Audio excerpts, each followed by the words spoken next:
Hi everybody, this is Tracy Malone. I just finished making a video on Narcissistic Friends with Andrea Snyder, and in order to prep for her interview, we're reaching here, made all these notes last night of all the experiences that I had with narcissistic friends.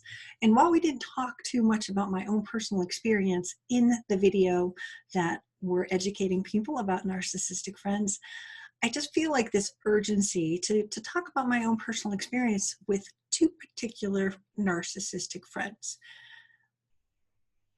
because they come in all different shapes and sizes, and the seduction of a narcissistic friend can be overwhelming.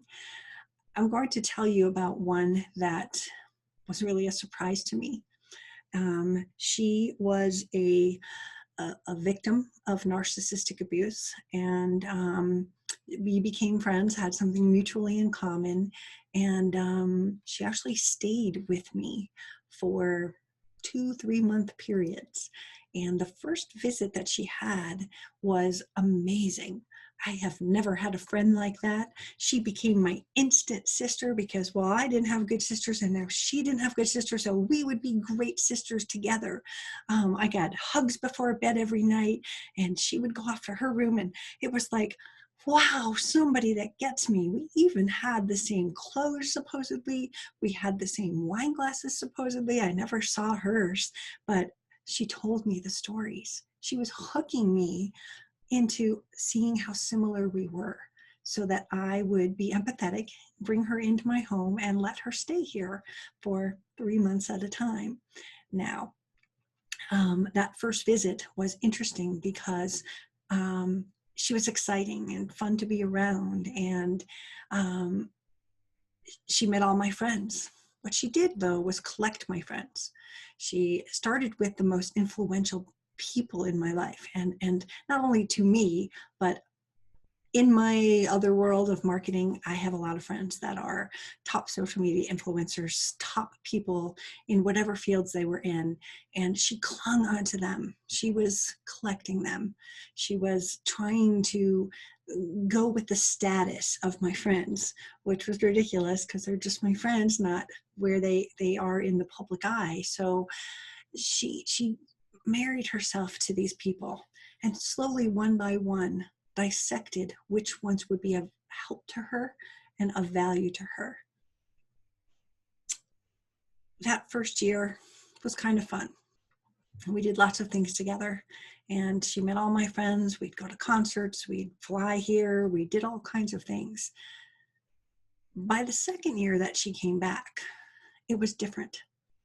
The need to be with my friends, to be part of what my life wasn't there anymore. And she became isolated and did her own stuff while staying at my house. But she never came with enough money to support herself. So I started to see this pattern where, oh, I'm going to get paid next week. Can you buy my groceries? Or if I did take her to the grocery store, she would buy one, bottle of seltzer for herself. And then when she was done with that, she would start to drink all mine.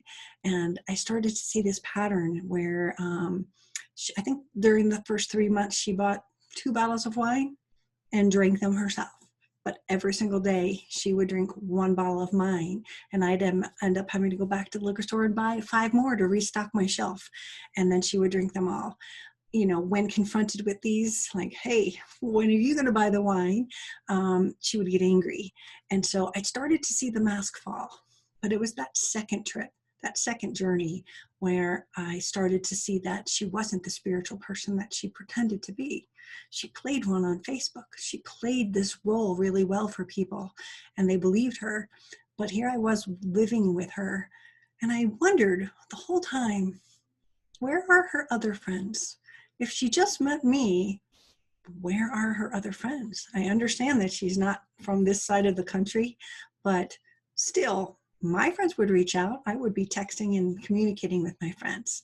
She was always texting and communicating with strange guys to try to rope them into the next supply, if you would. And that second trip, she just was quite different. It was a very strange thing to have someone living in a small apartment for that long of time that wasn't doing what you were doing. She was almost getting in the way, and she would badmouth my friends. She would actually tell me that they weren't good, or try to manipulate me so that I wouldn't go out with my friends. So it was a control thing. It was a slow morph of from the person that I had seen that first year. So when she came that second year, I set a boundary. It was an important boundary for me.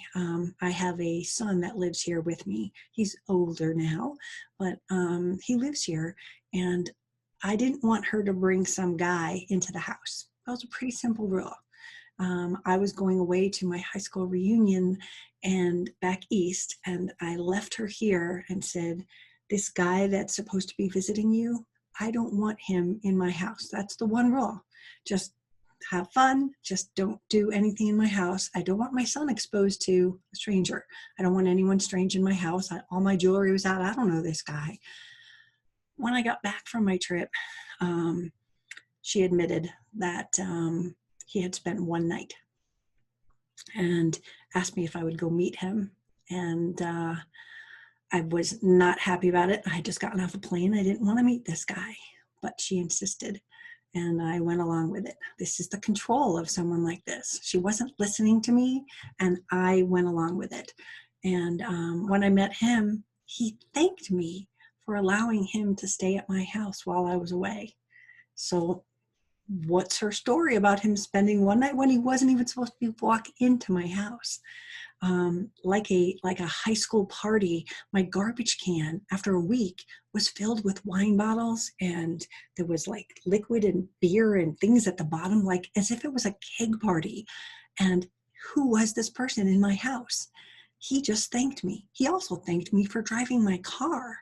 Again, when I confronted her with these, I was exaggerating. I was making it up. She even called me a cow for making this all up, and hurt me quite a bit. In asking my son what happened, and did you ever see this guy? My son said, no, they stayed in your room the whole time, Mom. And despite him telling me, he sat on my porch and looked at the sky and watched the stars and how cool it was. My son was isolated and stuck in his room, hiding from these people, strangers in his living room. When I found this all out and confronted her, she was so angry, and she was about to leave. And to this day, we talk or even text twice, and it's been a year. From the very, very best friend where you have to see someone every day, to have them take this step of you calling them out. They betrayed me. She lied to me about how long he stayed. She lied to me about everything. And then when caught, I became the one that was doing something wrong. This is how narcissistic friends act. Again, that first, if you would, encounter, the 3 months I spent were glorious. It was fun. Days at the hot tub and the pool and having fun and going to concerts and laughing. Those were great times. But it was when the true test of her quality of person came into action that she got her way. And despite me asking, please respect my boundary, she didn't. A narcissistic friend doesn't listen to boundaries. They don't really honor you, and they don't really care. They are using you for some kind of supply. This is important to know. For me, clearly, I was the one that was going to give her a free apartment here in the United States. People can be dangerous. We have to understand what we're being used for. So if you have a narcissistic friend, please separate from them. Please understand the types of behaviors that they can do. You know, the lying, the cheating, the gaslighting. Those are things that they're doing sometimes behind your back. They're telling people lies. They're stealing your friends so that they can corrupt them and take them away from you in the end. It didn't work out in this woman's favor. I still have all my friends, but she sure did try. She tried to tell me that my friends weren't good enough and that I should dump them. tried to isolate me. How's your narcissistic friend acting? The other story, I have a narcissistic friend that I've had for 45 years. And her control has always been to our high school friend pool. It's always been, she's so controlling, but that's just her. Like, we just laugh about it. It's like, if she wants this done and whatever, we just sort of roll with it. That's just her, right? The reality is she's so controlling that it limits what she can do with people's lives. It's all about her. And yeah, we went on a vacation and she betrayed me as well. She lied to me, and it was an awkward, terrible situation. And our friendship has never been the same. And that's my choice. My choice is that I don't want someone in my life that is going to betray me on a vacation, betray me and treat me without respect and not listen to me, call me names, whatever it was. It wasn't appropriate. So I just wanted to let you know that I have had these friends in my life, and I'm sure you do too. Some of them are so subtle that you wouldn't even recognize that they're doing something. Others are much more grandiose, and you can smell them a mile away. If they are hurting you, you need to leave the relationship. You need to make a decision that these people aren't worthy to be in my life. Happens to everyone. There's narcissists everywhere. And when we know that they can also be friends, we have to protect ourselves so that we don't get used, we don't get betrayed, and we don't get hurt. So this is Tracy Malone. If you're looking for more information, this is just sort of a brief Tracy story about my experiences with narcissistic friends. Until I